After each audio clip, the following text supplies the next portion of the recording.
What makes people truly fulfilled? Is it love? Family? Success?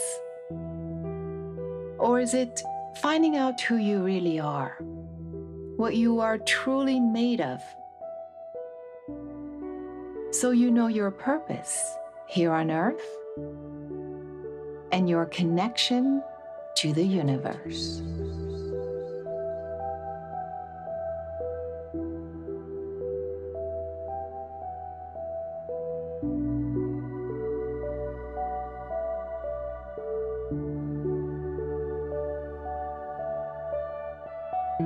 We exist as physical beings in a physical reality, while our mind is in constant communication with unseen forces in unknown worlds. We are the visible part of a potentially infinite, invisible realm. How do the two worlds, mind and matter, coexist, collide, and interact?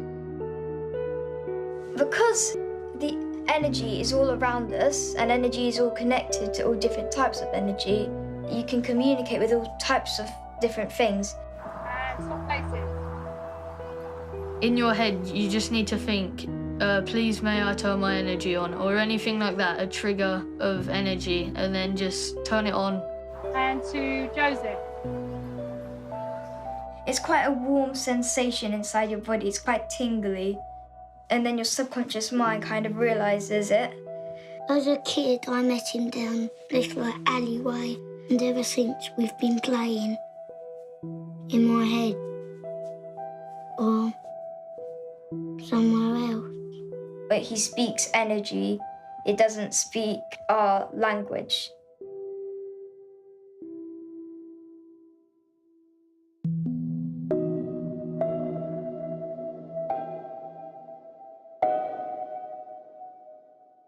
Like many children, when I was young, I was very, very sensitive. Even at the age of 5, I realized I could perceive the subtle energy. I would look at someone and I would see the energy around them. I could feel the emotions, what they were going through. I would put my hand up and I could hear their thoughts sometimes.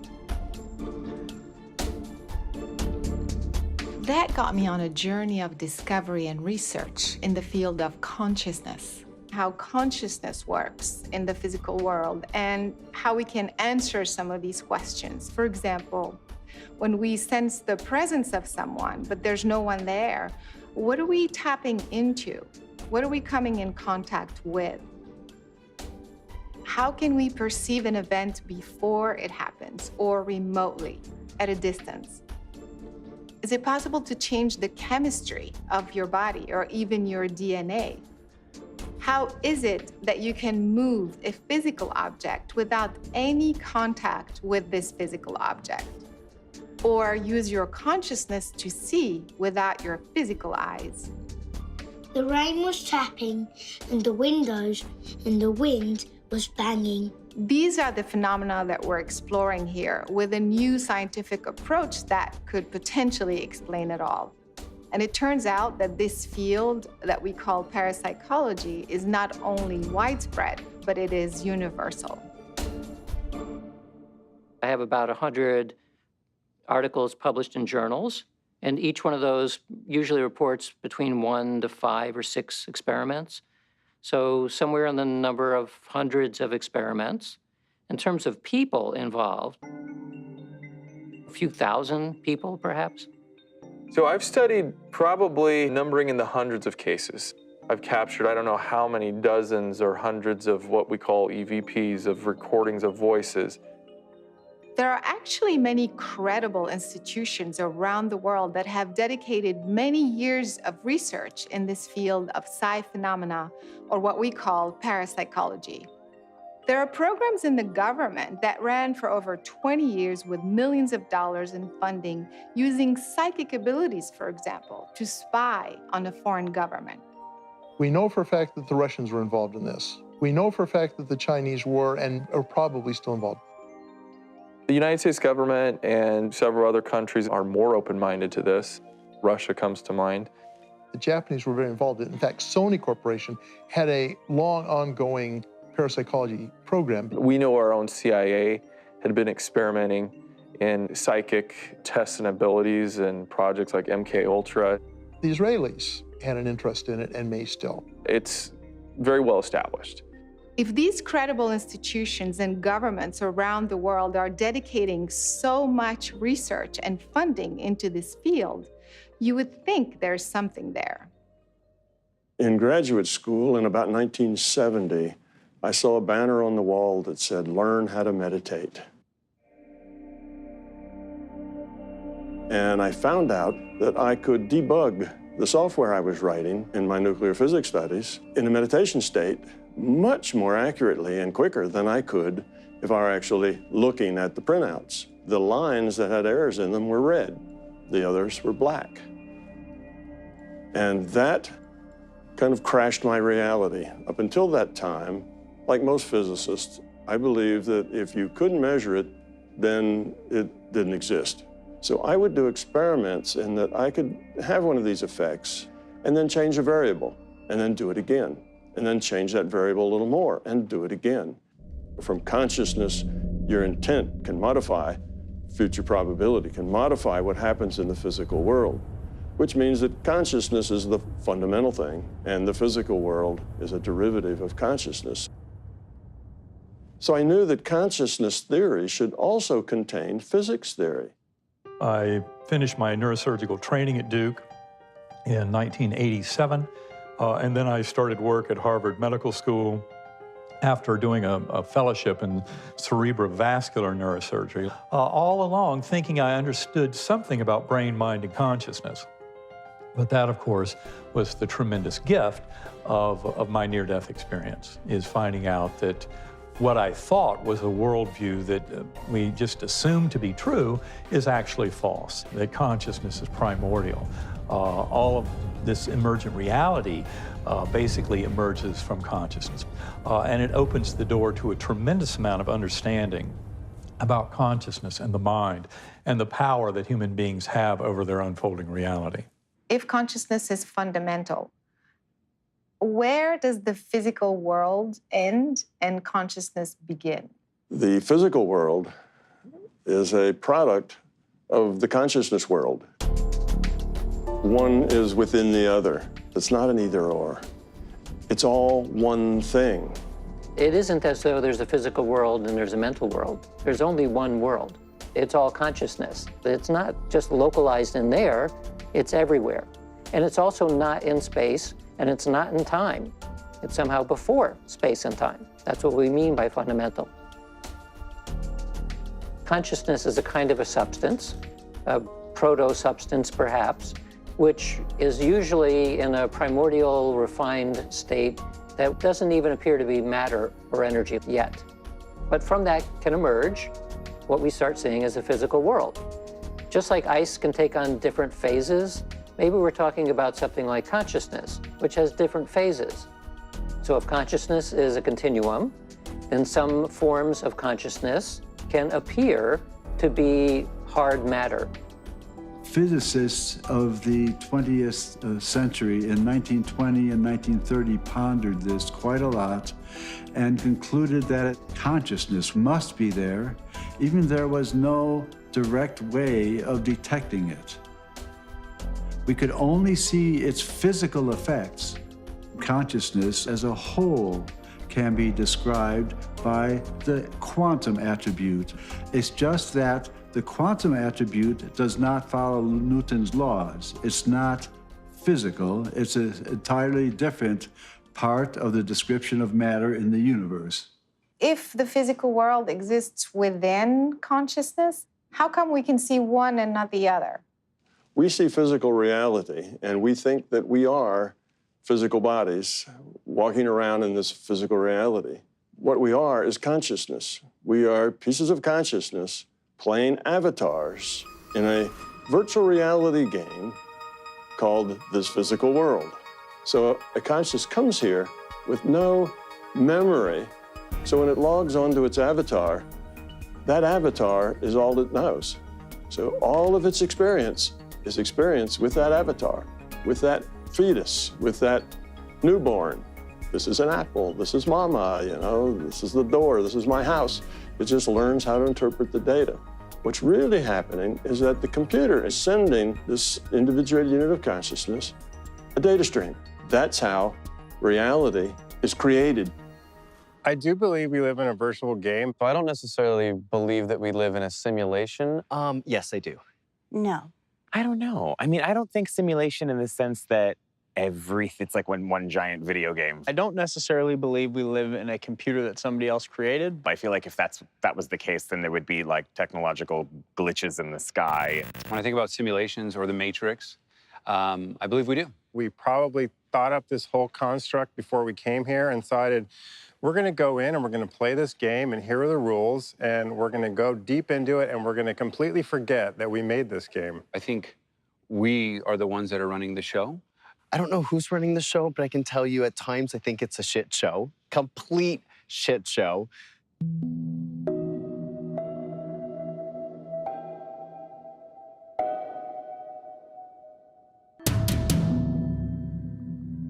The waves that describe matter are basically spherical and surround the matter.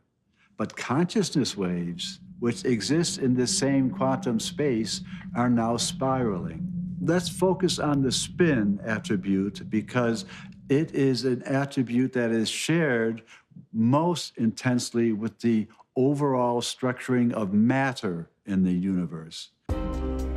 My body has a whole lot of protons and electrons in it, and those produce a joint wave of great complexity that's describing my anatomy.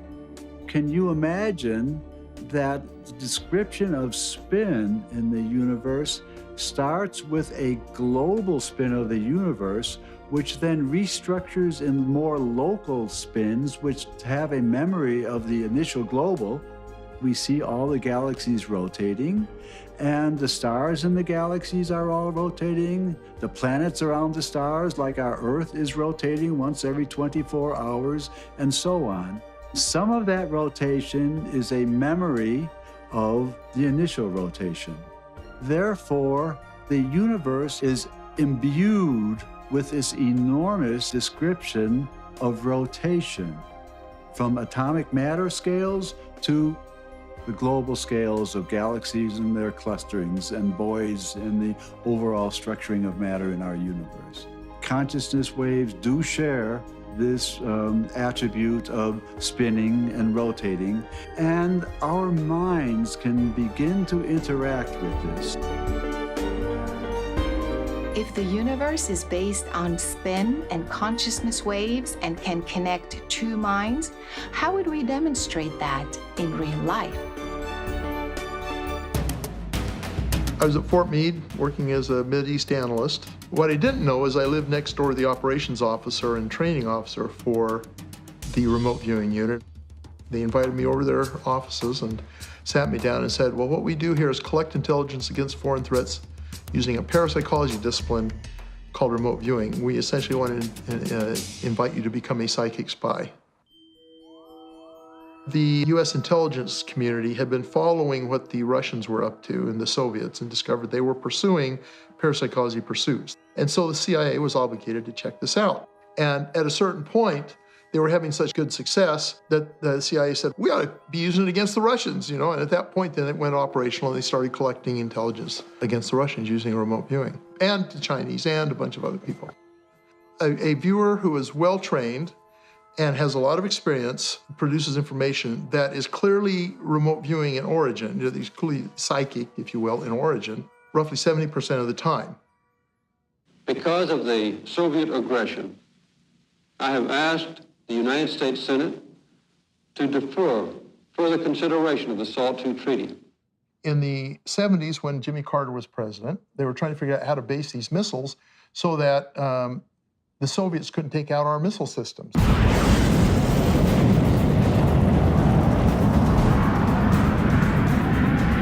So they built this racetrack plant, kind of a shell game deal, where you had a bunch of these shelters out in the desert, and you shuttle the missile randomly between the shelters, And that would make it practically impossible for the Soviets to actually hit that missile. Problem was we had to find out if there was a way that the Soviets could beat the system. And so the SRI, Stanford Research Institute folks, did a study, and they were able to identify 100% of the time where the missile would be.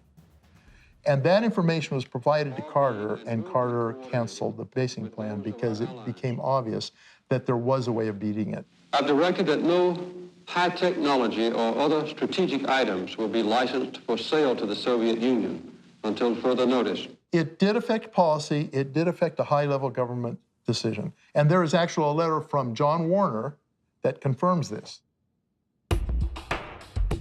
If there is such a thing as a psychic spy, I was curious to learn how the soldiers may have been trained to spy on the Russians.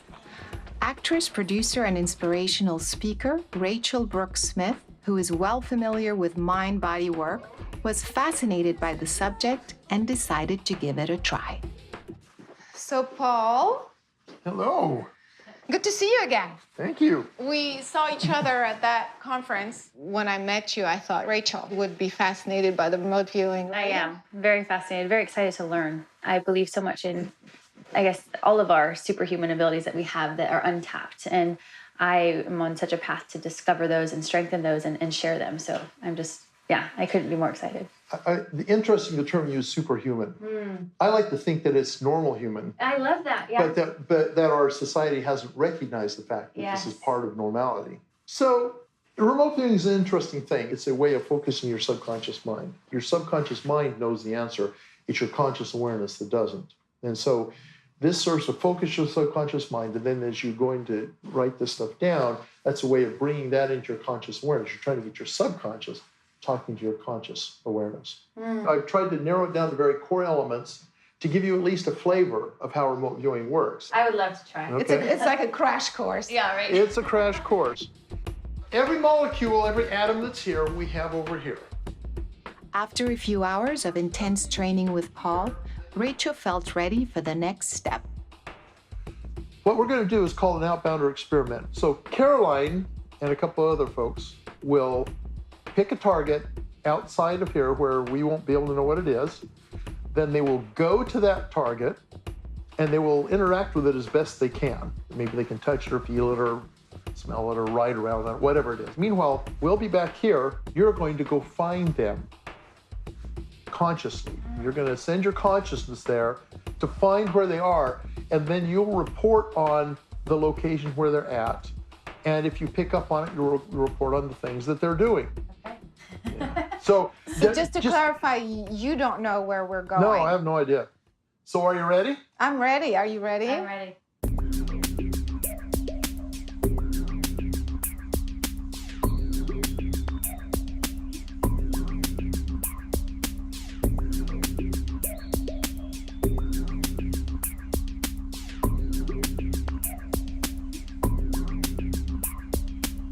So Rachel, what you're going to do is you're going to direct your consciousness to the location where Caroline, Evan, and Dylan have gone, and you're going to attempt to perceive and describe the setting that they're in, the interesting things there are to see, generally the things there are to experience. Kind of pay attention to what they're, don't focus in on what they're doing, but if something happens that attracts your attention, make note of that. Okay. And you're going to be verbalizing this as you go. You're going to be writing down the impressions you get, and you're going to be sketching. Okay. So to get that started, I want you to write down Caroline location. Okay. Okay? Just start kind of perceiving and describing in descriptive kind of terms what you're experiencing. Okay.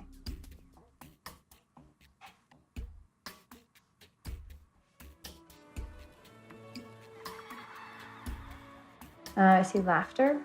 Okay, so you hear laughing sounds. I heard laughing sounds. Yeah, just put down laughing, that's fine. Okay.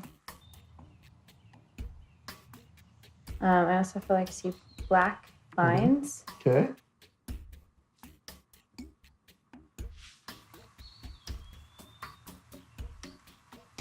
Something red. Okay. Like a feeling of red. I can't feel what, but I feel like Caroline was like holding something. Okay. Go ahead and just put that down. It feels like it's black, like a black feeling. Does it have how does it feel? Like dense. Does it have a texture to it, or? I guess rough would be like smooth but rough. I know it sounds weird, but. Okay. Just place your point of view above. Okay. And see if you get anything interesting from that perspective. Try and take, kind of a bird's eye view. I'm seeing mountains and red. I keep having some experience of like a red, and I don't want to say ball, but like a circular red thing. And then also that, and I can't tell really if it's Caroline or, but that there's like a black, like someone's holding something that is black and like solid. And something hot, like whether it's like a hot drink or something that's hot, that's liquid. I'm gonna write Starbucks on the side. I don't know why I keep thinking of Starbucks, but it's coming up for me. Okay. Yeah, I wrote it down. I'm seeing, my mind keeps going to Starbucks. Yeah, okay. So you wrote it down, you can let it go. Okay, let it go, yep. Yeah.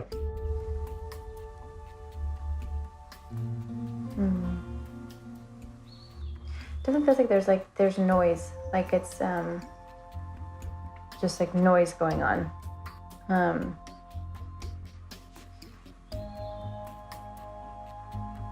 For some reason I'm seeing like chain light, like Christmas lights. Yeah, decorative lights, yeah.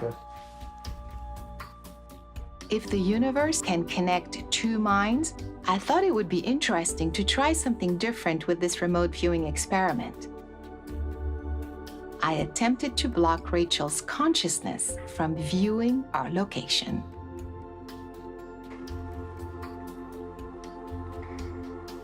I'm just kind of going back to what I know, Okay.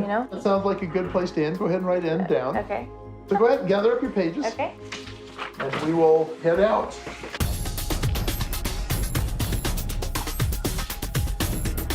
Oh my gosh, this is blowing my mind. Like, this is insane. Lights, I wrote down lights. And I literally thought there's Christmas lights, and I said decorative lights in the front, and a whole building is a structure that's unleveled. Like, I am mind blown right now. Let's go check it out. Oh my god! Really, like I can't believe it. Like, I literally can't believe it. So what happened? Well, first of all, one of the biggest things that I picked up on was decorative lights. Like, I literally wrote like Christmas lights, decorative lights, and that's a Christmas tree. That's a Christmas tree. And right here you can see I wrote lights, Christmas, decorative. The first thing I did is I walked all the way to the Christmas tree. I kept saying this like kind of reddish color, and obviously like all the buildings are red. Are red. Amazing. But I also said, remember the circular thing for the carousel? I said there's this red feeling that's like almost like a circular feeling. That is that. So then I actually came this way. Okay. I was like kind of, holding on to this thing and looking up to the Christmas tree. I said gray and black bars. And then we saw this. We were just so curious, like what you were picking I up. had said as well, I talked about like noise and like kids' laughter and playing. I'm so mind blown. How did I get this right? So then what else did you do while you were here? So I came this way and I touched these bars like this. See, and I kept and seeing I did the bars. this. And again, just the fact that I said Caroline holding black, dense, rough structures. And then later, like I even drew bars down here. Like I drew black bars and I kept feeling and sensing that. At one point I came up with like Starbucks and I was like, nope, I'm gonna write that on the left side. Like I wanna get rid of that, And over here on the next page, you can see I wrote Starbucks. Was there a Starbucks involved? I don't know about. No way! Did you guys go to Starbucks? Yes. I should have warned you, don't take any side trips. She said, there's a hot liquid involved. And then that led to the Starbucks thing, and I'm thinking, oh crud, did they stop at Starbucks? I should have told them not to do that. Towards the end of the process, they say the last 5 minutes or so, yeah. Did you feel like you're having any difference in your experience and your perceptions? Were they stronger? Were they weaker? All I know is that there was a specific point when I felt like that's it. Like there's no more, whereas for a long time it just kept coming up and coming up and coming up. And then there was definitely a certain point where I didn't have any more. You know what I mean? There was just no more. That validates that she was at the target. Does that make sense? It shows that there's a boundary condition that you can interrupt the process with, which shows there is a process to be interrupted. Exactly. Right? This was a crash course. Yes. In just a few hours, and you've never been here before. What did you learn about yourself? I think it just reconfirmed for me the belief that we have so much more capabilities than we think we do, you know, and that I think if you can have an open mind and learn and try new things, I mean, who knows what you'll be capable of, especially after this experience. If we could all live just in more curiosity, not trying so hard, but just being curious about life and about our abilities, I feel like we could achieve so much more, as well as just experience and enjoy life so much more. When the CIA declassified the program, they conveniently left out all of the assessments from the people who used our material. So it's almost like they didn't want people to know how successful it was. Two minds can be telepathically connected. There is a path of coherence with this spinning attribute of consciousness that's joining the two minds. These quantum waves describing the structure of my hand and this couch and your body and the tree on the other side of the room, all of these waves are standing, describing the physical structure of a body which will remain fixed in the universe according to Newton's laws for physical matter. Two physical particles can share properties at a distance through entanglement. Now, everyone is plugged into the same field. So if consciousness waves are spiraling, they carry the same pattern as the larger unified field. They become coherent. And through entanglement, the consciousness of one person could become entangled with that of another at a distance.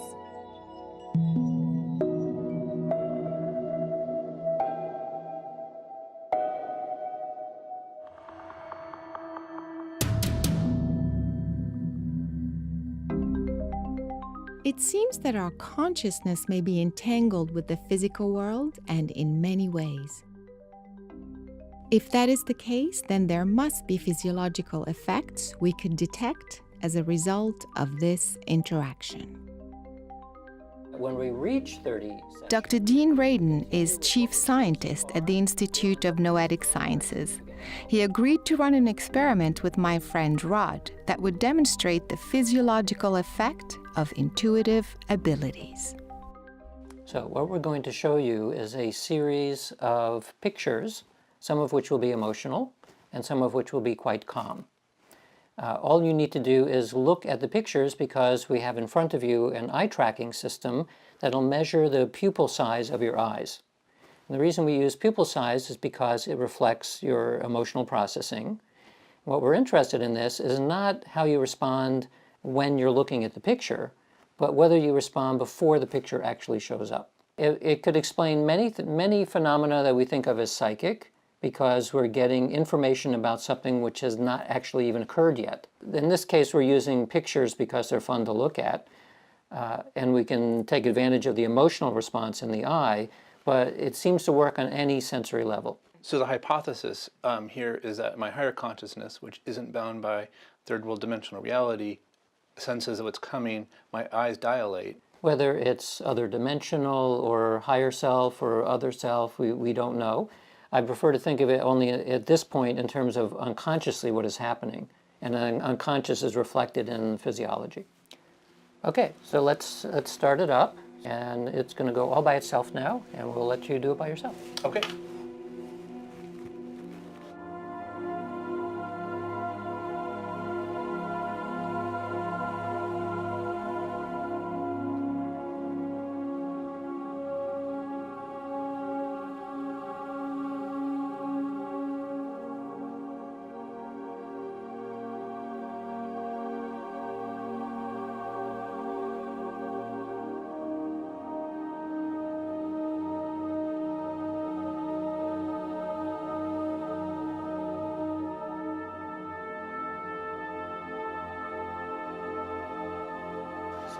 do the analysis, and what we're interested in is what is the pupil doing before the emotional or calm picture shows up. The probability of the pupil size beforehand is actually a little bit bigger than the probability for the emotional or for the calm picture. And the pupil can't move that much. So. Half a millimeter is actually quite a lot. And this was about maybe a half a second before the image actually showed up.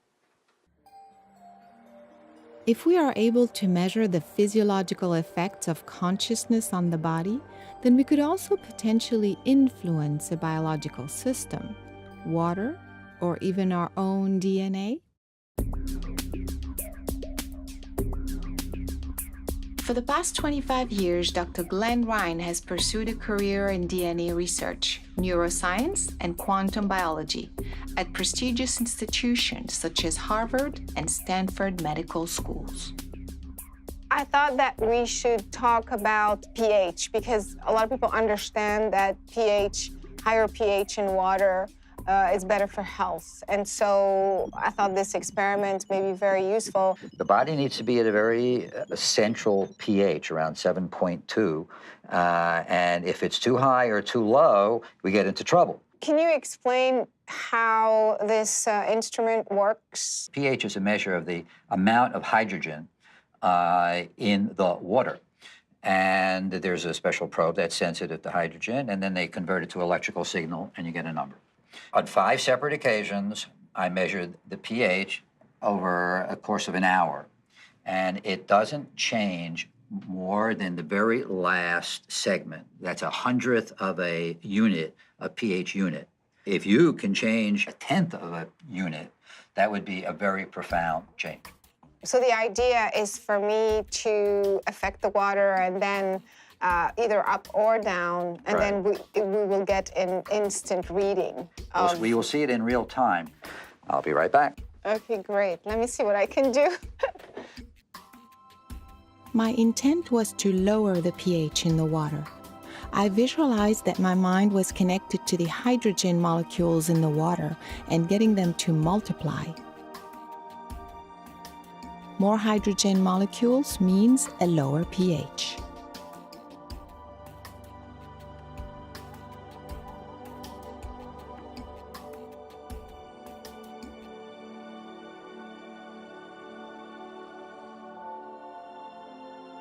So we started at 757. 757. And I dropped it to 747. That's a whole unit. That's a large effect. The fact that you can change this particular parameter, the acid-alkaline balance in water, implies that you could change it in the body. The body has this amazing intelligence. It knows what it needs. So the fact that you can create an environment with your consciousness and your thoughts and your intention that pH can change at all would allow the body to change the pH in the appropriate direction that it needs. The dogma is you can't change your body chemistry by thinking about it, but the implication is that the intention and the imagery that you use can be used to change your own internal pH. And yes, just let your body do what it knows is the optimal direction and magnitude for change. Let's do another experiment, which is different from the pH meter. I have a special device here. It's called a potentiostat. This allows me to take a measure of the conductivity of DNA itself. DNA is very sensitive to human consciousness. From my own previous research, the experiment to see is if you can influence the conductivity.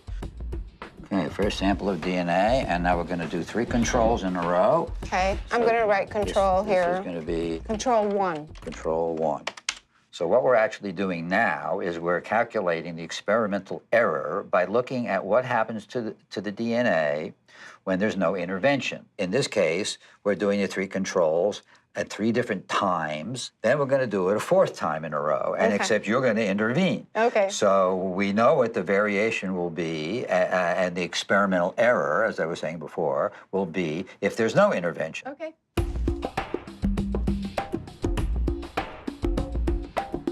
13.2. 13.2. That's the control. Control number 2 is 12.9. So 12.9, okay. control number 3. Yeah. 12.46, so the average is 12.9. 12.9 kiloohms. So if you now are able to, with your consciousness, resonate with this and either get it to go up or down, then we'll be able to measure it. My intent was to increase the electrical conductivity. So I visualized that my mind was producing an electrical current in the DNA at a very high speed. Okay, I think I did it. It felt like it responded very quickly. That's why I kind of stopped. Okay, so here is the magic number we're looking for, and it's way down to 6.5. Yeah, I felt like it responded very quickly, and it was, Wow. It's like I zapped it or See? something. So that's what I'm saying, Yeah. 6.5. Let's do it a couple of times. And this is the same sample. 6.5 kiloohms. 50, right. Oh, and that's gosh. Okay, so here's number 2, and this one's measuring at 6.37. The fact that there's such a huge difference so quickly, it's almost like there's no question that something happened. Am I correct to say that? Absolutely. I mean, right? I mean, like, how could it jump from 12 to 6? Okay, I mean, and this one this is now again the now third rating one. 6.2. Okay. That's a large, robust effect demonstrating that at least your consciousness is able to resonate with and change the electrical properties of DNA. And the implication for the audience is that if you can do it, then we can do it, and with our own intention, we can heal our own bodies. My theory is that you're just projecting energy, and whether you project it into a test tube, or whether you project it into your own body, or whether you project it into my body, it's the same phenomena, it's just a different target receiving the energy. I've actually done comparisons using DNA with different machines. Certain machines were better than others, but always the human consciousness was better at resonating with and changing DNA. When you say better at resonating, is it faster, more efficient, more powerful? Which is it? All of the above, faster for sure. From my own research, I can certainly say that an electromagnetic field can affect water and takes at least 12 hours to do the same effect that you did in 12 seconds. So if nothing else, human consciousness is much more efficient. It's empowering as humans to know that we can heal ourselves, that we don't have to rely on a drug and we don't have to rely on a machine. And that's considered legitimate science, the ability of the mind to influence the body. They've discovered that the more the DNA is capable of conducting electricity, the faster and stronger is its ability to self-heal.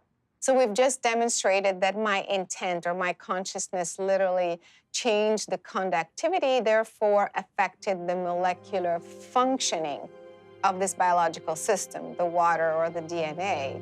Yes, you're changing the molecular level, but you're also changing the quantum level, which underlies everything. And then you change the atomic level, then you change the molecular level, and then you change the structural level.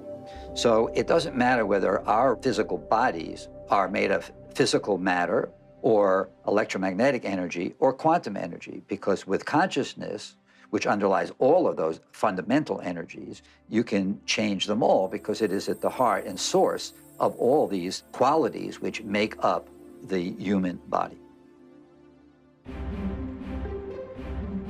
Our consciousness communicates with our physical body, but our cells also have a way of communicating with us on many levels and in different ways. Dr. Jim Jimzewski, a fellow of the Royal Science Society and distinguished biochemistry professor at UCLA, shared with us his revolutionary work in the field of sonocytology, which detects the vibrations coming out of the human cells. Originally, I was in IBM in Zurich, Switzerland, in the research laboratory, and we were developing a new type of microscope. The first experiment we wanted to do, actually, was on stem cells. It was then 9/11 at that time, and so we couldn't get those samples from Italy. And so my graduate students suggested we look at something else, and we decided we'd look at yeast, because yeast is, very simple to work on. And that's when, using this technique called atomic force microscopy, it's basically like a little finger that can feel things, we started to notice a fairly high-frequency vibration.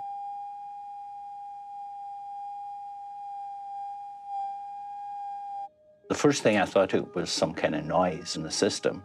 So we kept doing different experiments and established it was a real effect of the live yeast cell. The technology we use employs a thing called a cantilever. It's like a small flat lever. And at the end of that lever, there's a tiny tip. And when we bring that tip in contact with a yeast cell, the tiniest motion, even on the level of subatomic motion, is picked up by the cantilever. We use a laser beam, we shine it off the end of the cantilever, and that amplifies this tiny motion so that we can record it. Let's just, for the sake of argument, say we take one cell. Inside a human cell, there will be a lot of mechanical processes going on, transporting nutrients, moving things around. There will be motion of the DNA. All of these things can occur essentially at different rates. So the end result is complicated motion on a very small scale. You mentioned that the healthy cell has a continuous harmonious sound, but then the diseased cell has an erratic sound. We can treat them with different chemicals that affects the molecular motors. That caused this strange process where the cell was singing.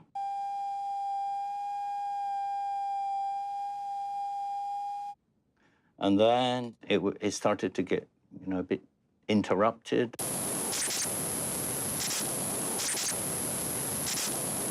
And so it was a process until it stopped. So if you look at a dead cell, for instance, you will effectively hear something like a white noise, like shh.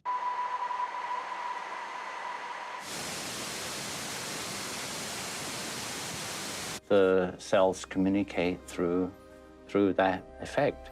And in fact, the fact that I'm speaking at the moment, there's a bunch of cells in my throat, right, resonating, communicating with you. Since the cell has its own cell vibration and resonance, the organ has its own vibration, the entire body then has its own vibration. Is it possible that we are actually an entire instrument, an organism that is resonating, and therefore that's how we are perhaps affecting each other? I definitely believe that we are able to influence ourselves, influence our others. A fascinating observation comes from our own planet, the solar system, and the universe, which also emits sounds similar to the sounds of the cells inside our own human body.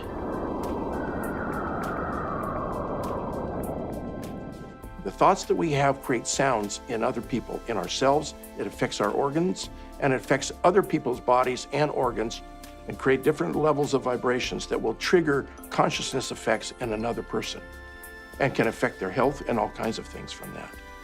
The power of that unconditional love to fully influence everything in our existence if we're simply open to it, if we're resonant with it in our kind of loving heart consciousness, if we resonate with that loving force.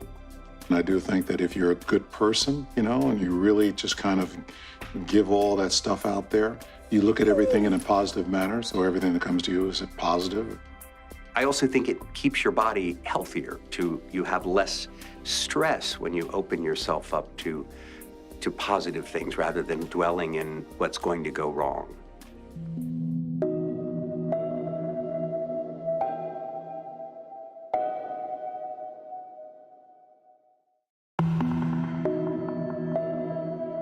We know our intent, our thoughts, our emotions affect how we feel. But have you considered that what you say may also have a direct and measurable influence on your body? A relatively new field of medical science analyzes your vocal imprint to identify toxins and pathogens in the blood and help diagnose many illnesses. Don Estes has developed a new approach to this vocal technology that demonstrates not only the frequency imprint, but the patterns that are present in your voice. Karina Smirnoff's world is all about music and sound. She's a world-renowned professional dancer and choreographer. She was particularly intrigued by the impact sound vibrations can have on her body and her overall well-being. Well, I've always been busy working and creating my career, and I always wanted kids. There was never a point in my life that I didn't want kids, but it's also difficult because if I have a child, then I have to take time out of my work and out of my career.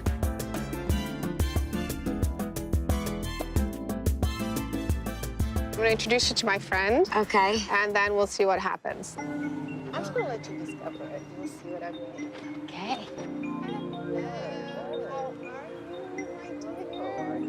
Karina, why don't you tell us about your life? Well, my schedule is really, really busy. I travel the world internationally constantly. I do 14 to 16-hour days. I always feel like there is never enough time to do everything that I want. So what you're actually going to be doing today is you're going to be doing a new technology called the portical, which you express yourself into. So we take the voice in, we analyze that, and at the same time that that's happening, I'm plotting this pattern on this screen. Most people use this technology as an intention machine, an intention manifestation machine. I want to speak my intentions into it, and I want that to come true. So we'll have you put that on and flip it around that way. Perfect. Can you talk about something that's really, really bothering you right now?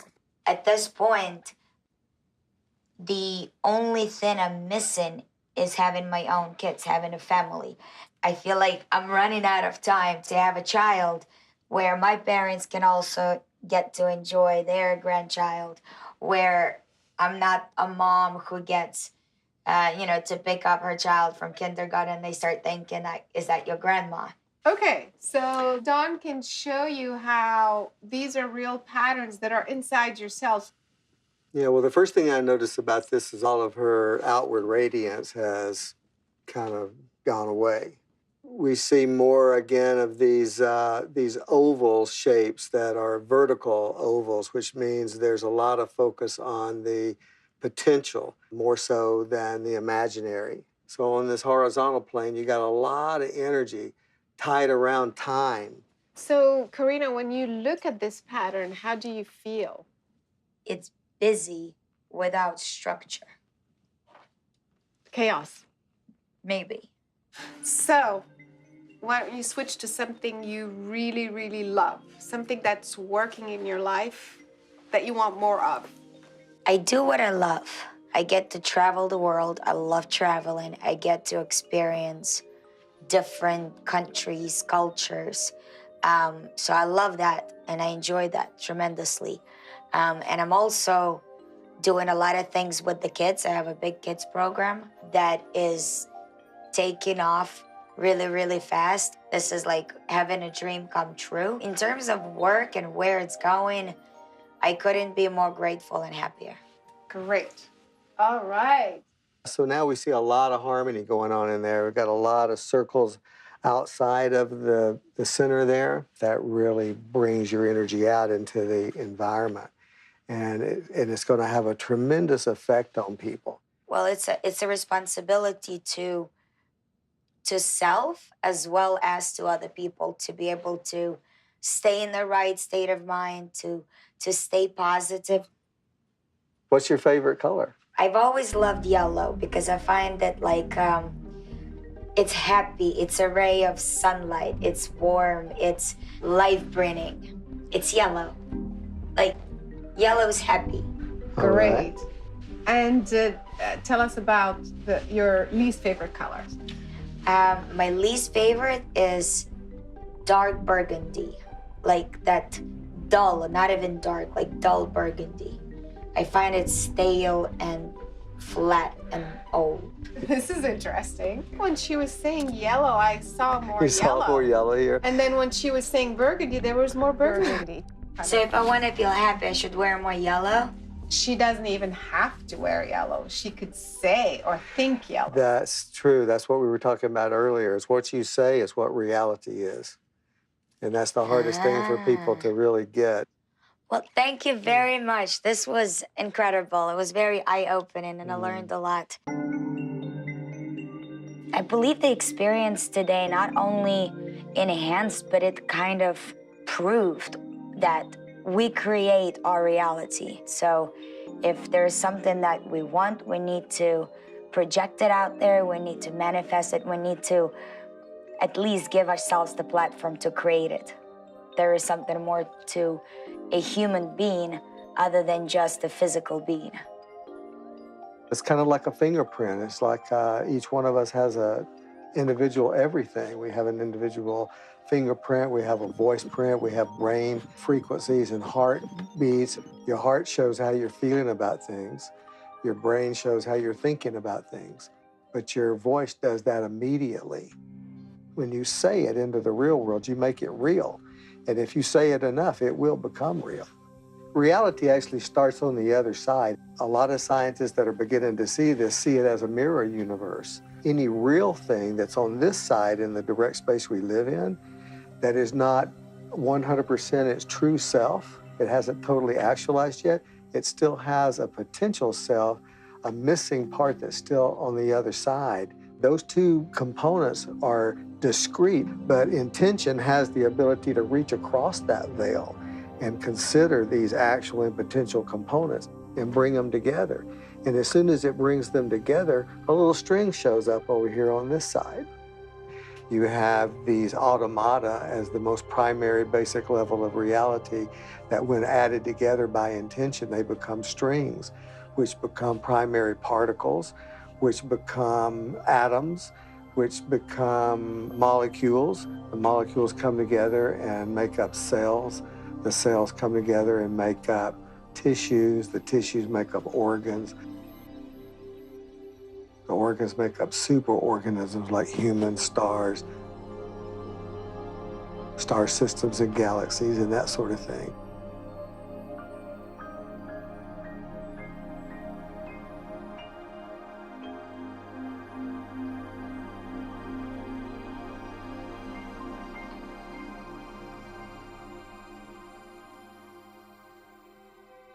We know our intent can change the outcome of our physical reality, thanks to the placebo effect in medical treatments, and to the famous double-slit experiment first performed by Thomas Young in 1801.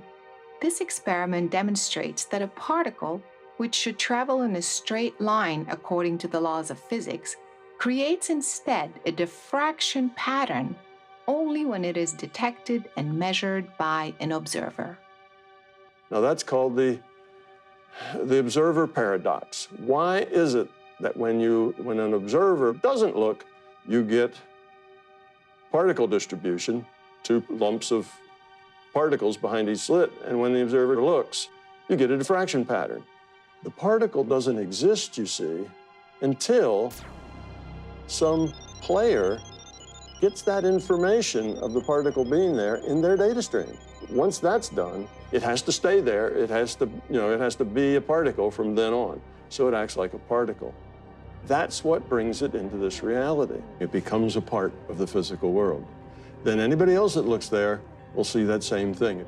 It is actually very empowering to think that we live in a physical world that hasn't happened yet. It is your observation. In other words, it is you. It is your consciousness that is reaching into the world of probability and bringing it into existence. Our voice contains the patterns of our thoughts and emotions, while our brain is registering and storing these patterns in the form of EEG waves.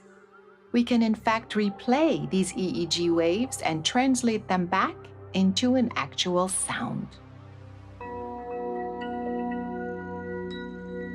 Another contribution to this concept comes from audio engineer Colin Harrington, who claims to be able to see his thoughts, his emotions, and his dreams on a projected screen. I've always been a very vivid, lucid dreamer, as long as I can remember, 3, 4 years old. And I would describe my dreams to people, and I was met with a lot of skepticism. So I felt compelled to try to figure out a way to show people or let them see and hear my dreams. When I got into computer sound and composition, a lot of my master's was focused on various different EEG projects and interactive multimedia and things like synesthesia and changing color into sound and sound into colors. Color is a frequency, light is a frequency, brainwaves are a frequency, all of the sound that you hear is a frequency. Those correlations and blending those with diverting them into other sensory inputs are making the internal external and the intangible tangible. There's a whole field called cymatics that turns vibrations into the patterns, and you can see the wave interference patterns that are very elaborate and striking and beautiful. Using sometimes different types of technologies like this can help you retrain your brain. You see the results of how your mind works.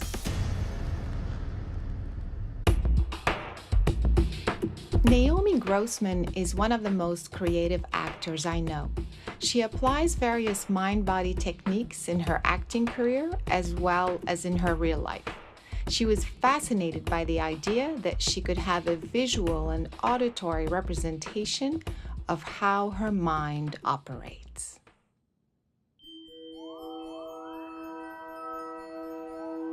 It's a one-to-one real-time response. So as your mind is evolving and changing based on your mood and your alertness, it will generate music in real time. And I can run that into pretty much any instrument that I want. So we'll be able to hear a representation of your feelings. Oh God, I'm scared. There's a little bit of saline solution on this. Okay. It's nothing strange. It's used as a conductor. Oh, I like this look. It's definitely a little futuristic. Yeah. So this will be a little bit better of an example if you wanted to stress yourself out. Go for the stress.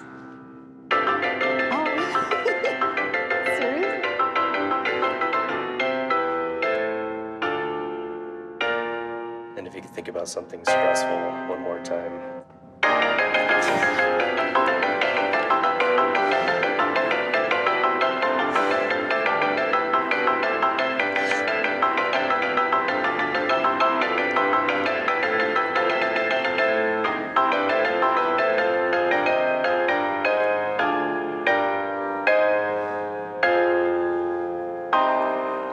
So I think we can see an incredible range. Being in the world of acting, being able to turn it on like that is really impressive, because I've run this, various iterations of this software on hundreds of people, but I've never seen someone be able to turn it on and turn it off, by going to there, wherever there is. So. I mean, it's like when you're playing make-believe, you know, and so you're a perfect playing test subject. house, and I'm the mom, and you're the dad, and you go there. I thought this was spot on. I mean, it was insanely accurate.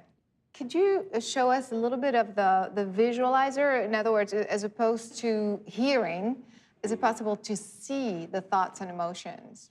Sure. What I have this mapped to is blue would be a more calm, and a red would be a more angry, and then we're going to have purple right here in the middle, so we can see if you can change the colors. Can you give it a try? Okay.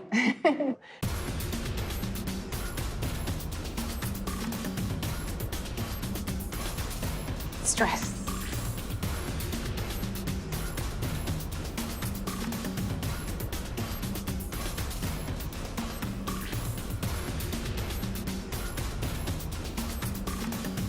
And go ahead and try to calm down and reach a state of peace.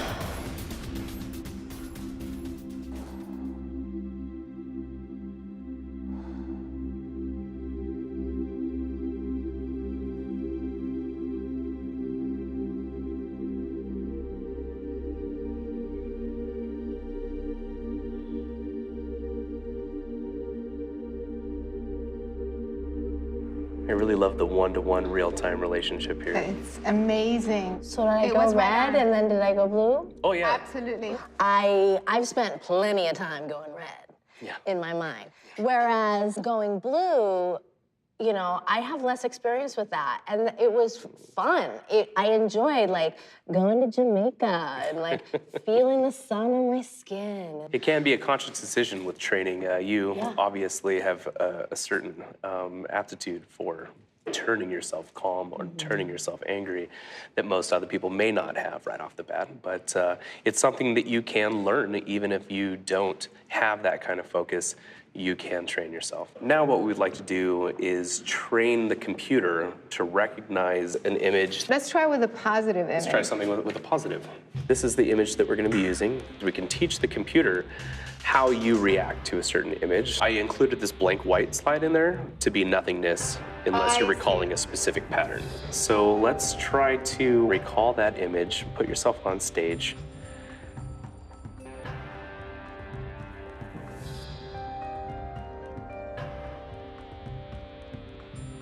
And then think of nothing. Nothing.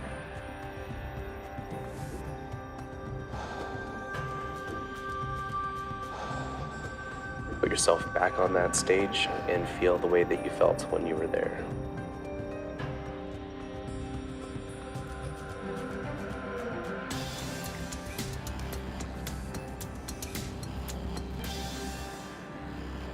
It's crazy.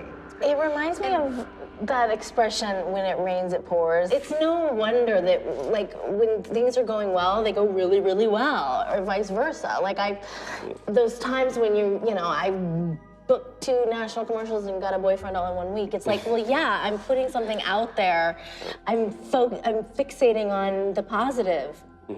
And it just goes to show, like, we need to flood our brains with positive images. It was so interesting, you know, I mean, we have so much power. We have the power to affect change in our lives, so why not choose the positive, since we have a choice? Yeah. Did this help you kind of see how your mind can go either way in a split second? Yes. And how your brain is registering? It's like, when in doubt, if you get the choice, which, because we have the choice, go to Jamaica. Our thoughts and emotions can be perceived as sound and images. Sound can be turned into an image, as in the biological sonar that is used by several kinds of animals, whereby the animal emits a sound that resonates and echoes back a visual description of the environment that they're in. In plant life, studies have shown that trees emit a frequency, and this is how trees can communicate with other trees about incoming predators or weather patterns. How could there be oneness with animal life, plant life, and the earth itself without a mechanism that allows you to maintain this oneness? If plants and animals can communicate through seemingly invisible frequencies, is it possible that humans could also be doing the same? We are surrounded by this invisible pool of energies and waves. We know electromagnetic waves, sound waves exist, but we don't see them. So the idea is, how much of these waves can we actually detect on this side of the veil?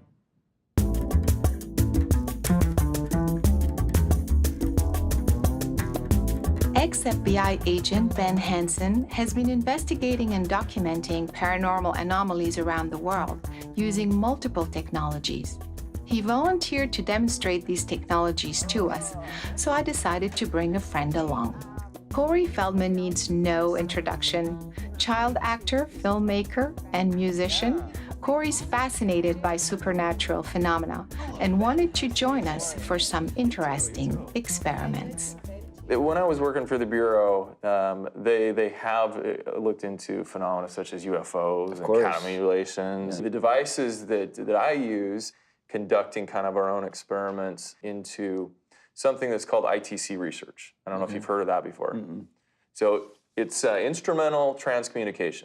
So in about the 70s, people started experimenting and finding out you could take all sorts of electronic devices and voices were showing up on the tapes. A little skeptical. But... and so was I.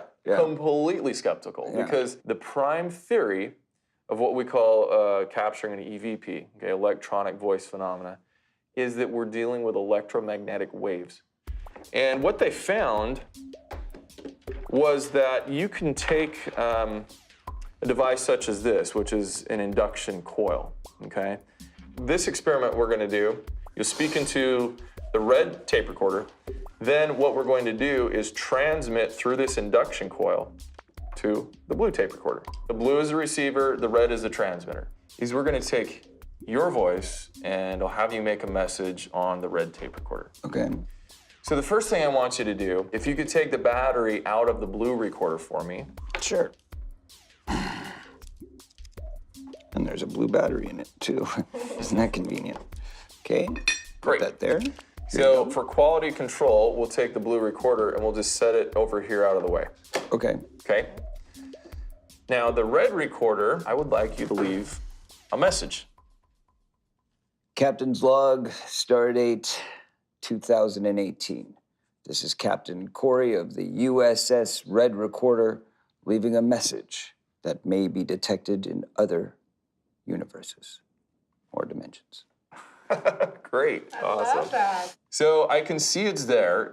You left a 20-second message. Perfect. Okay, so it's here. But just to make sure, what we're gonna do is we're gonna take what we call an EMF meter, electromagnetic field meter. And as we play this back, you can see the needle fluctuating. The EMF meter is picking up electromagnetic field from this device. Got it. His voice is on the recorder, but what is being picked up here is not the sound. Okay, it's being picked up by an induction coil, which creates a magnetic field. It's just basically magnetic energy that's Magnetic traveling. energy, exactly. So we'll put the meter aside, and now we have a transmitting coil, which is broadcasting the message. And if you could now put the battery back into the recorder. Okay, so we've shown it was not recording at the same time this was, so there's no way it picked up on it.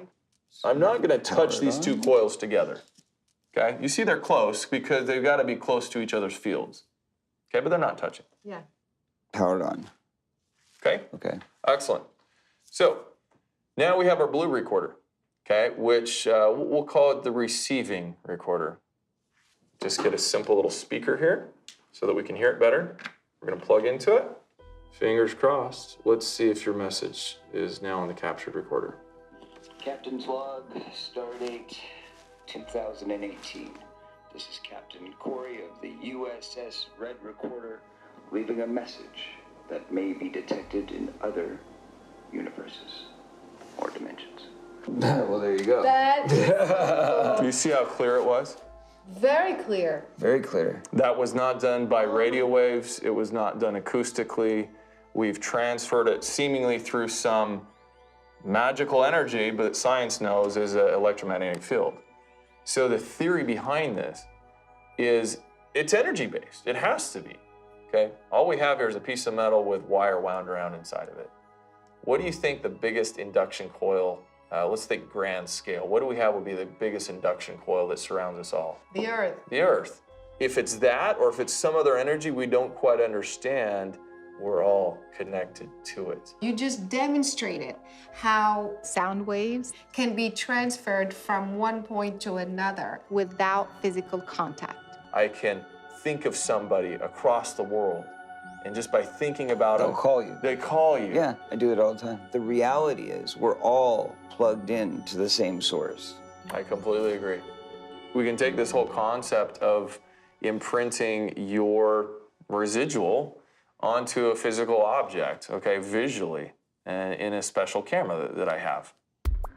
So if I could have you both just have a seat right there, and just relax, okay? I'm gonna come over here. Okay. And I have a specialty camera here. The average human puts out about the same amount of heat energy as a 100-watt light bulb. Okay, so that's what you're doing right now, both of you just sitting there. Energy, as we know in the law of thermodynamics, it can be transferred from one thing to another, right? And heat being an energy, a wave in a sense, you guys are emanating that now, okay? And you're interacting with everything you come in contact with. So just by sitting there in those chairs, you're transferring energy. Sometimes you'll have a masseuse, they'll like do that, and then they'll just kind of put their hands above you, but they're not touching you, but you can feel the heat radiating through your body, right? That's the same thing. Exactly. You know, you might even feel that when you meet certain people, kind of the energy transfer. Okay. So if I could have you both stand up and just go hang out there on that couch for a second. Okay. All right, I'm gonna let this record just so we have enough here. So before you guys sat down, I took a video of those chairs you're sitting in with a thermal camera, which sees into the infrared spectrum. So it senses heat, not much of the visible light at all. Okay, and you'll see here the chairs are primarily blue. Above you, we have some red heat, which is actually a heater, okay, a vent up there that's heating up the books on the top shelf. Yep, okay. Okay, so when you sat down, there you are in full color. The darker areas represent the colder spots, so you can see your pants and the cuffs that are not actually touching your pants are darker. And your faces are the brightest because they're the hottest in frame. So what I wanted to show you was the point that you guys get up here. So you get up out of your chairs. And bam, look at that. That is an imprint. Woo. Yes, and that's some serious heat. Look at that. Oh, wow, look at mine, really bright where my face was. You can see where your hand was on the left hand, and you, I think, had an elbow or something like you were just sitting there. Right. Yeah, but it's really from, I mean, it seems like that's right, yeah, it's right where my heart would be. Yeah, the chest seems to be the brightest. It's not just the heat that we feel, but it's also an energy we can see. We affect everything in the material world with our energy. So if we have good energy and we're putting good energy out to the world, then we're going to get good responses back. But if we're putting out negative energy all the time, then you're going to have negative come in and infect your life that way until you make a conscious effort to stop. And once you go, I'm going to believe everything is good, everything is fine, it's all going to work itself out. And then all of a sudden, things start to reverse themselves. I will never tell somebody with 100% certainty what I captured on this tape recorder or on this video is a ghost, an alien. I don't know that. I don't believe in ghosts, mind you, I never did. But there have been things that have happened where it makes you question it. All we know is it's unexplained. And it's something that we can't see, but it's being perceived. And somehow technology is capturing it. Obviously, I believe that there is much beyond this reality. I mean, I have many variations on that. So if we're talking about the spiritual realm, or if we're talking about the interdimensional realm, or, you know, there's a lot of different kind of understandings of what that means. We probably occupy the same physical space. So if we do, but we don't see each other or all the time, what would you call that? And a dimension is just kind of like the only word that comes to mind. So multiple dimensions, yes, I think it's very possible. The fact that people said, oh, well, this is God, I believe is just a limited capability of understanding at that time. What they saw in miracles and things that happened before them were unexplainable in any other way other than saying, that's God. Outside of the physical, I believe that there is an energy out there. I do believe there's a bigger force at play. Something's happening that's bigger than us. Beyond the body, once we leave our meat puppet behind, we go back to our actual true existence. At times I get frustrated that I can't see it, even though I have like these beady Canadian close-set eyes that I would hope that are like laser beams to be able to see these things. I can't, and it really frustrates me. You know, it's like you pull the goggles off the virtual reality and you're home again. And when you're brought back, you maybe choose what you want to be. Our reality, in essence, could be different to different people, although I do think there is one truth. The problem is that science has not caught up to be able to explain the rules by which it operates.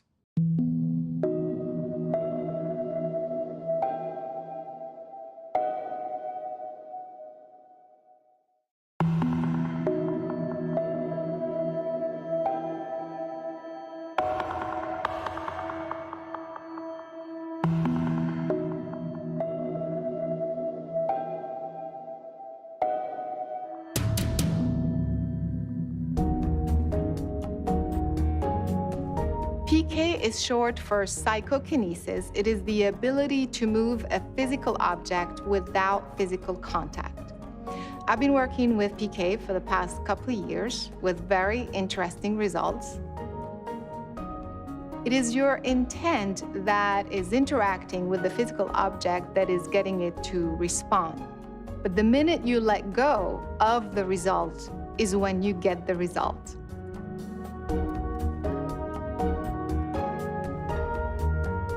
At the Institute of Biosensory Psychology in St. Petersburg, Russia, you can learn how to use your consciousness to move a physical object. A graduate from this institute is UC Berkeley's quantum physicist, Dr. George Weissman, who has been able to demonstrate these effects repeatedly and over the past several years. Well, it's just a freely suspended object, and it's inside a glass cylinder so that it's isolated from the heat, from drafts, and so on. If you leave it alone, it doesn't move at all. What we do is to basically focus on it and make it turn.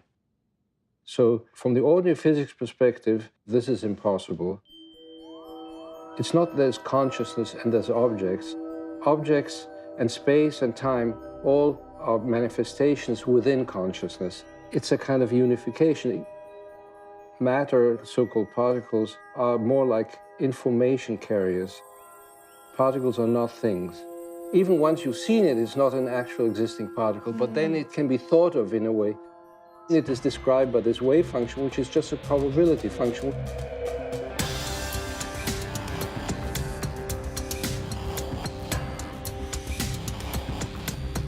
I asked PK practitioner and meditation teacher Sean McNamara to facilitate a session with my friend Rachel, who had never practiced PK before and was eager to try. Sean, I'm so excited about this. I mentioned Rachel to you. I can't tell you how excited I am. I cannot wait to learn. Yeah.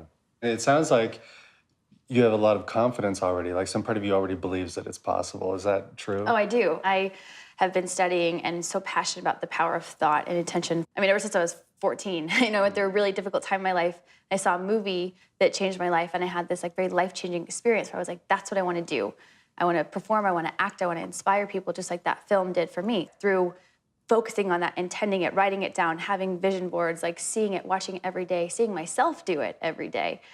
I ended up playing the lead in the sequel to that same film 6 years later, something that everybody told me was impossible. Where you place your awareness is where energy goes.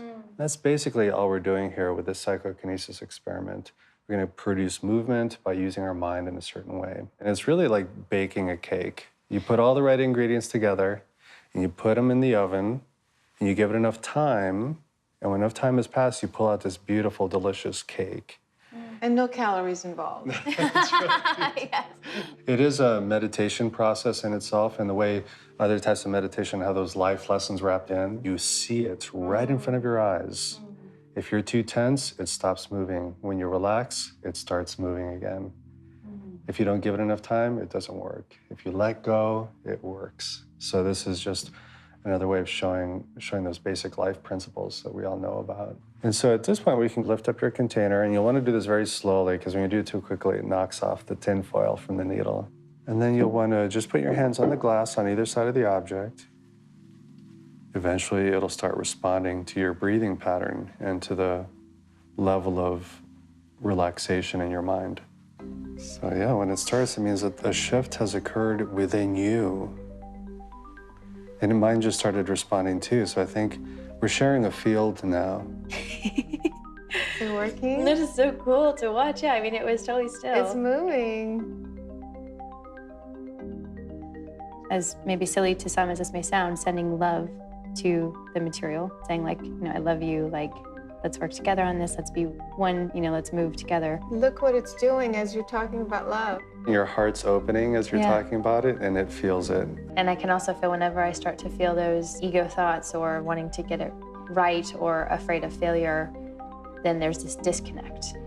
And I think that's so powerful to understand that that's the whole thing of ego. It's like the want to get it right can block you. But when you just allow and be filled with love and energy. Like, amazing, miraculous things can happen. Rachel will now attempt to place 2 objects inside the glass container and see if she could perhaps influence one object and not the other. I was wondering if I am here, if I'll have more ability. Sure, keep going, because the other one Look, just it's started working. going. There you go. There you go. Clearly, Rachel is talented. I mean, that's like amazing. And it's her first time. And this is the hardest condition to be under. Not only is it your first time, but you have 6 cameras on you. There are other people in the room watching, hoping, expecting. Yeah. These are the hardest conditions for anyone to operate under for psychokinesis. So congratulations.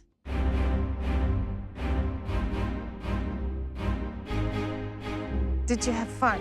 Oh my gosh, it's so much fun after even just those 2 experiments. You know, I learned so much about myself.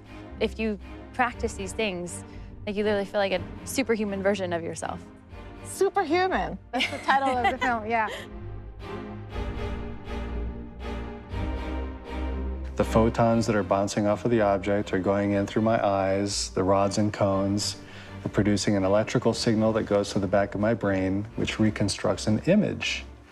So what I'm really looking at when I look at the piece of paper or tin foil or a toothpick, whatever it is I'm moving, I'm looking at my own mind. If we were truly separate from each other, there's no way we'd be able to do PK because of the inherent separateness.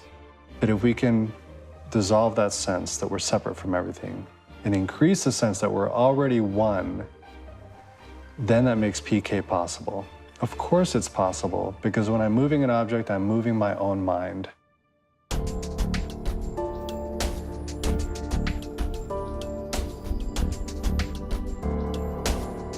Dr. Mike Willicke is a professor of neurobiology from the University of California in Berkeley and a researcher at an NIH-funded laboratory. His interest in PK began after a profoundly transformative Zen meditation experience, which led him to alter entirely his model of reality. This is completely sealed from any electric. I started working with Mike in 2017, and I was most impressed by the scientific rigor he brings to the field, and also how far we were able to stretch the boundaries and possibilities of this methodology. And the model that I think is probably more truthful is a model that actually a famous physicist, John Wheeler, developed, which he calls the participative universe. Instead of having a camera or the eye and then a display in this linear sort of causal relationship, the universe is actually this self-excitatory loop where there's no separation between the observer and the observed, but because they form this continuous interactive feedback. And so this is why I started to believe in the possibility of PK as a scientist, because the object is truly not outside of you. But it's so, if, for example, if I want to move my finger is connected to my consciousness through neural pathways in the body and to my brain. So when I want to move it, it's a part of me and I can move it. The piece of paper in front of me is not physically connected with neural pathways, but it still is a phenomenon and an appearance within my consciousness, what you might call a back channel. If you think about it, the brain and actually all the cells in our body are phenomenon occurring within this bigger consciousness.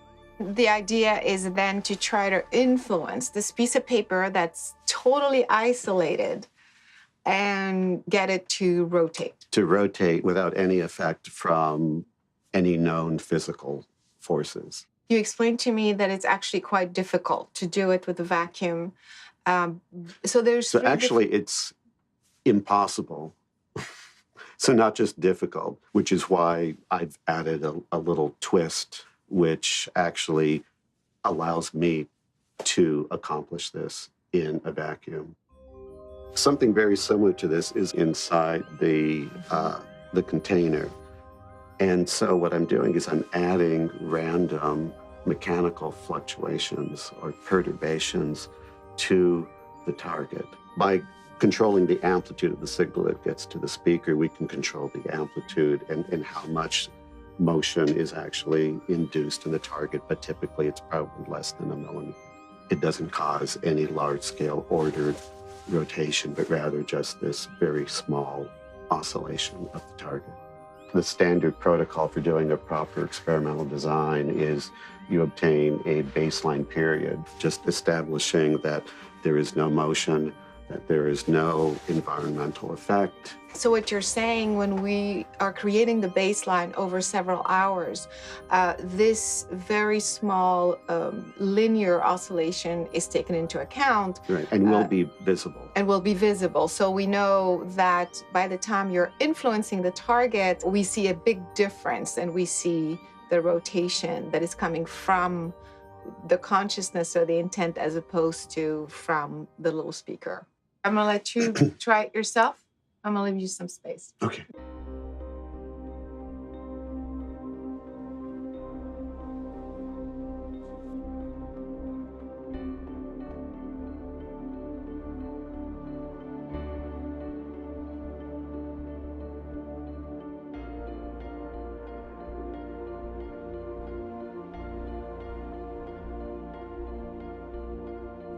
So Mike, how did it go? What happened? If you can see, here's the baseline, and it shows that the target is randomly moving back and forth, maybe like a degree or so from peak to peak. And then at this point here, you see a larger rotation. It's not something that I am willing with my mind and saying, move or, do this like a command, but rather it's much more of a feeling of connectedness. It is becoming clear that mind and matter are entangled, and the separation between objects and consciousness is nothing but an illusion. If that is the case, then I should be able to influence the same physical object in close proximity, or perhaps 1,000 miles away across 2 states. Well, let's find out. Hey, Mike, how's it going? Hi, nice to see you again. Yeah, you too. Have you been practicing? Yes, I'm looking forward to another session tonight. How long have you been running the device before I came on? So I have about an hour baseline, and then we'll do your session, which is typically you run about an hour or so, and then I continue after you're done running a continued baseline afterwards. Okay, awesome. I'm ready whenever you are. Okay, good. Okay, Me here too. we go.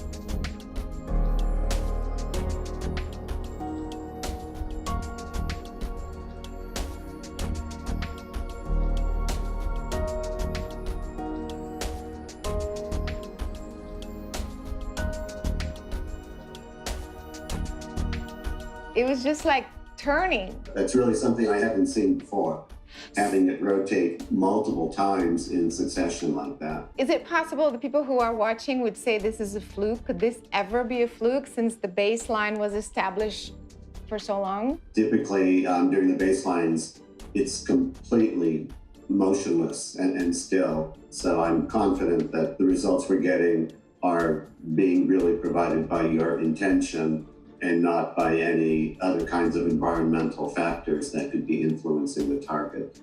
Every time we continue to get these good results, I become even more confident that this is a true phenomenon and that you really are providing the trigger for these rotations. My theory is when we perform PK or any other mind over matter exercise, our consciousness switches the brain from linear functioning, firing randomly in different areas, to 100% capacity, whereby the brain functions as a whole. Anyone can do this. In fact, without knowing the anatomy of the brain, all you have to do is focus your intent on the center of the brain. And that information is then distributed through the corpus callosum to the two hemispheres, which allows you to understand what's going on, and through the endocrine system, which then allows you to feel what is going on. Because the brain is now engaged at its full 100% capacity, you can now perceive and experience things beyond the normal human range, meaning beyond time and space. If this is true, then we should be able to transcend any limitation of our physicality, perhaps even our eyesight.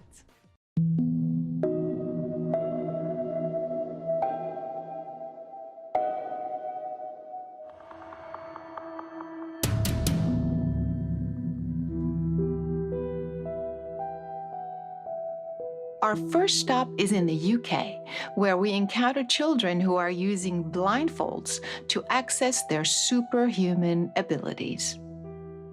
We're gonna play some games. Put your blindfolds on for me, please. Ready? Justin, tell me what's on this card. Teacup. And now tell me what's on this card. Tiger. Isabella, what is the shape and color of this stone? Kind of like a circle, and it's not really, it's kind of like see-through. Here's yet another example of how consciousness can interact with the physical world beyond what science claims to be possible. When we work with the blindfold, it's so that we can encourage the children to use the vision that they have with their higher consciousness. Evie, tell me the shape and color of the stone. It's red and kind of a circle. Yes. Evie, tell me what I'm holding in my hand. A wooden spoon. We expand their consciousness beyond that they believe or understand that they can, take them out into universal energies. Okay, now let's go search for that beautiful inner light of yours. I can see it. Fantastic. Bring the light out into the area around you, your light field. Good boy. Well done. I can see it. And then they can work with the higher consciousness, seeing, because they have the potential to see from every cell in their body. Now, you're going to read a line each. The other dragons were purple with smooth, shiny scales, but Marmaduke was faded orange with sticky out scales. Excellent, good girl. It's like witnessing a miracle. It's just beautiful to watch. George was enjoying a quiet evening in the Heavenly Hippos Wildlife Park. Suddenly, he spotted a group of animals creeping past. The first time I actually saw it for myself, when I come to do my training, the only word I can think of is emotional. It was very emotional. Pitter-patter. The rain was tapping, and the windows and the wind was banging. When my son started to read and I saw him reading. Our day out is ruined. They kind of shine. It's just amazing. No mouse would put a paw out in that weather. Needless to say, I wanted to know what it felt like to experience the physical world through these blindfolds. Totally dark. Yes. Wow.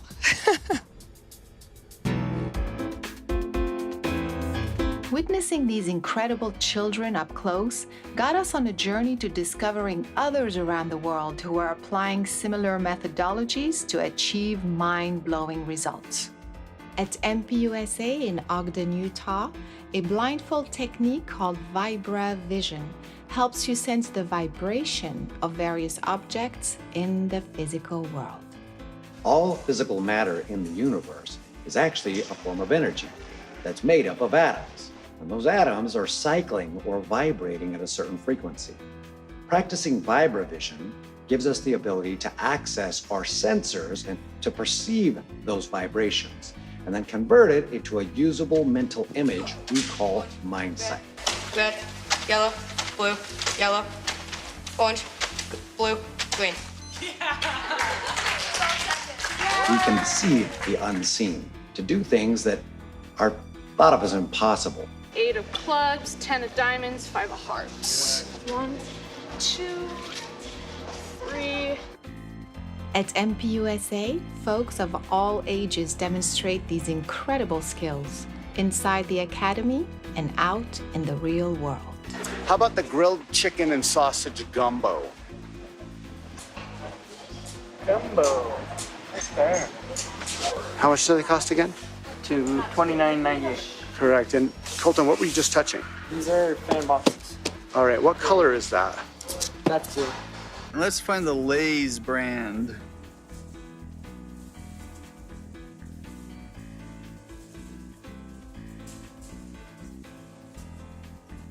Old Spice body wash. Very good. From Utah, we make our way to Stuttgart, Germany. There, children are using a different approach to the methodology and display skills with impeccable accuracy. In the beginning, it felt a bit weird when I was able to see without my eyes, but after a while, you get used to it.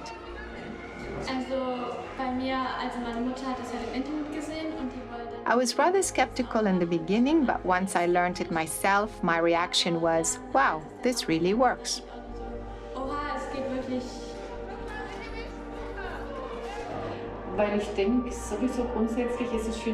I believe much more is possible than we know. Human beings have a lot more skills that they could develop. I also have a granddaughter who learned this skill and bops around with the mask here today. I'm amazed how well it works.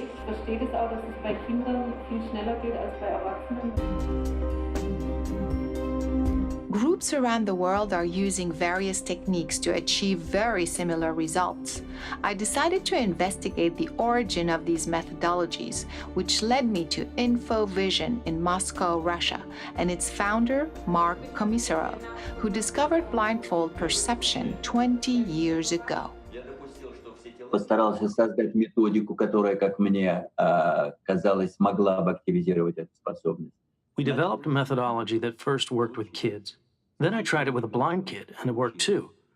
Then I tried it with adults, and it turns out the methodology also works with adults. And that is what I've been doing for the past 20 years. Эту способность у любого человека. Mark Komisarov's colleague, Mihaila Istrati, volunteered to offer further assistance on how the InfoVision technique actually works. Once these three are in harmony, consciousness, mind, and brain, then everything works at the speed which the mind is able to accept this ability. In an attempt to bring scientific validation to their methodology, InfoVision reached out to reputable Italian neurosurgeon Professor Enrico Pierangeli and the theoretical physicist Professor Elio Conti from the University of Bari in Italy. We prepared some masks. We prepared some masks with instrumentation, able to measure the quantity of light inside the mask. Once we were sure the quantity of light inside the mask was 0, the experiment was done. The experiment was done. 8, 4, 7. And the volunteers were able to read the words on the computer. The computer. 19. 42. Also, when they were asked in which color these words were written, they were also able to describe the colors. We just recognize this as a fact. Recognize that this is a fact. 5, 9, 8, 9. These methodologies can be applied to various eyesight issues such as Sylvia's advanced farsightedness, Radu's severe astigmatism, which had made it impossible for him to read.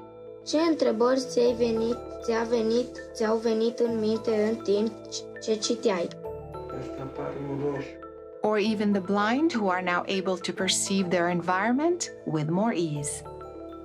Now we're talking about something that is not just to help you with your guidance system or sense your environment, but something that is incredibly practical and transformative. When I see the tears of a mother who brought a blind child and the child starts seeing after my seminar, that is what's important.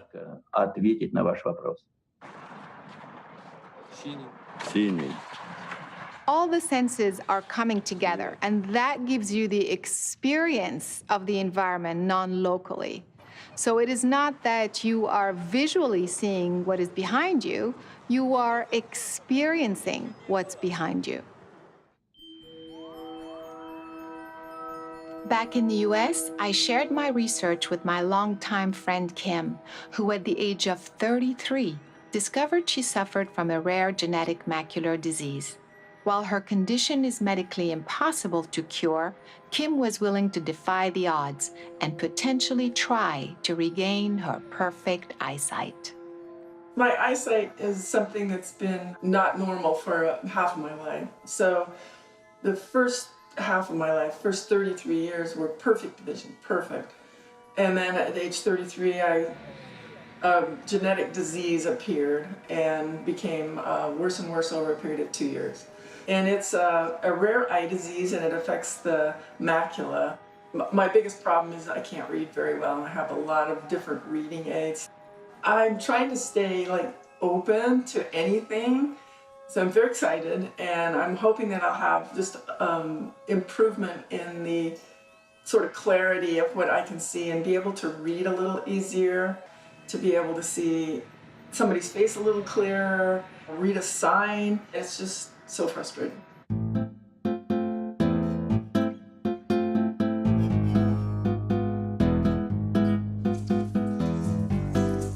One of the things we did that was really mind-blowing was to wear a mask that completely blacked out all light. There you go. I'd like you to look around the mask in the darkness for the beginning. And sooner or later, you will start to see some little lights here and there. You sit there for a while, and then all of a sudden you start seeing things.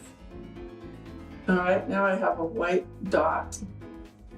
I started to see the whole, it was as if I was seeing the whole universe, all of the stars, all of the constellations. You could actually see the stars blinking, you could see meteors. Because I can still see the stars again. It was very cool. It's like you were, and so you could just sit there for a while and just enjoy the show. And then we started to use colored pieces of paper to determine if I could see colors. Yeah, so let's do like this. This is green. See if there's any difference in the colors. Here says purple, the opposite color. Mm-hmm. Here is red. Well, I couldn't see 100% of the colors. Some of the darker colors were harder to see. I could see colors. I just have to wait, and then it shows up, which is kind of the point of the whole thing. You don't need your eyes. It's your awareness or your consciousness that actually is doing the perception. And it actually feeds to your visual system so you can then see it. So your consciousness sees it before your eyes see it, not the other way around. Everything's your attitude, which is your perspective, the way you go into things. It's just keep that attitude. I can do this, anybody can do this.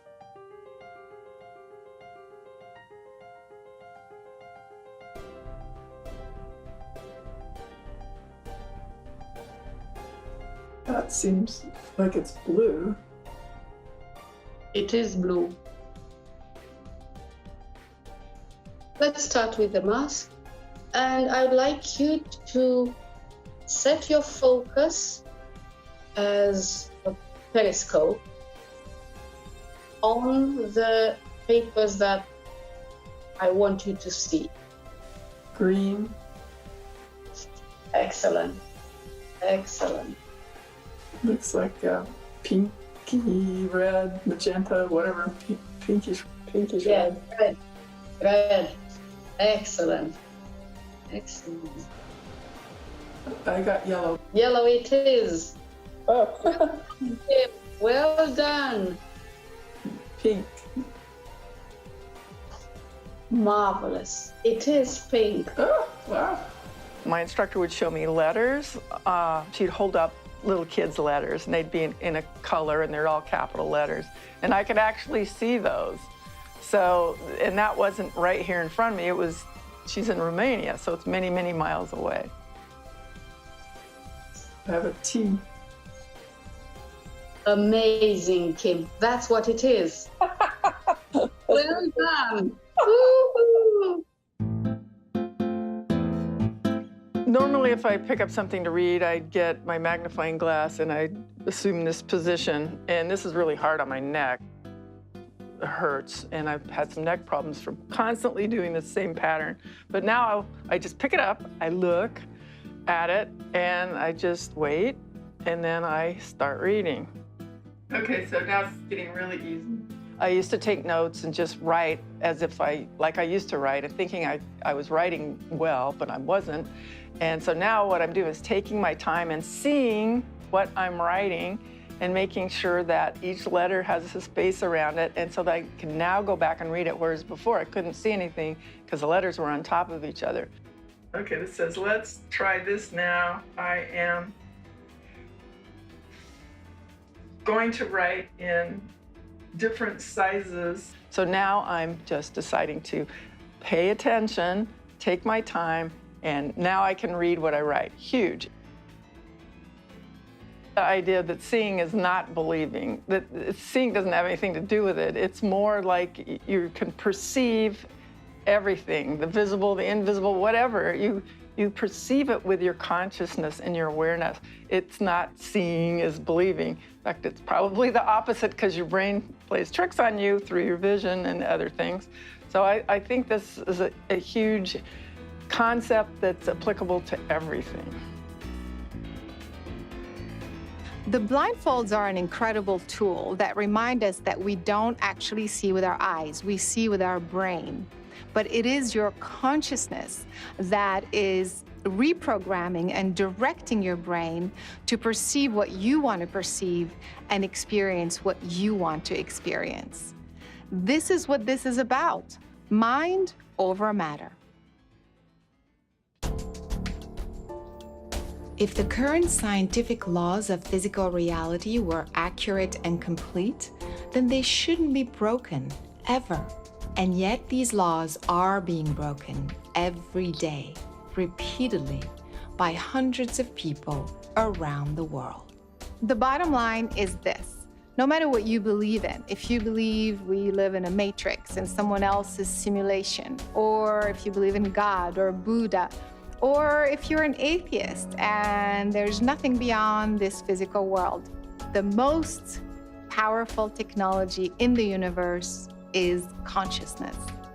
If your consciousness can change the chemistry of your body, if your consciousness can allow you to see perfectly without the use of your eyes, if your consciousness can allow you to move a physical object without physical contact, if you can influence an electrical device, an electronic device, or a computer nearby or at a distance, well, then who's more powerful, you or the physical world? Consciousness evolves by lowering its entropy. It does that by making choices. And by those choices, the individuated units of consciousness can evolve, if they make good choices, toward caring, toward love, toward consideration, or they can make poor choices and de-evolve toward fear, self-centeredness. It's all about me. We live in a world where freedom and free will are part of the design. And within that, there's choices that can be made, and those choices have impact throughout the entire quantum field, all great distances from our thoughts, and how that bounces off and echoes out of the matrix, and how that bounces back and influences us. So there's a dialogue going on with that. So we sort of come to this world, and I guess in our materialistic sense, we want to forget about vibrations and things like that. We just want to think of matter and stuff. What part of your life has been the most significant? And I'll bet it's not the stuff. It's not the car, it's not the house you live in. It's there, and it's important. Yeah, you need your car to get around and so on. But what's really important in your life are your relationships, the caring, the love, the significance of connecting with other people. What am I doing here?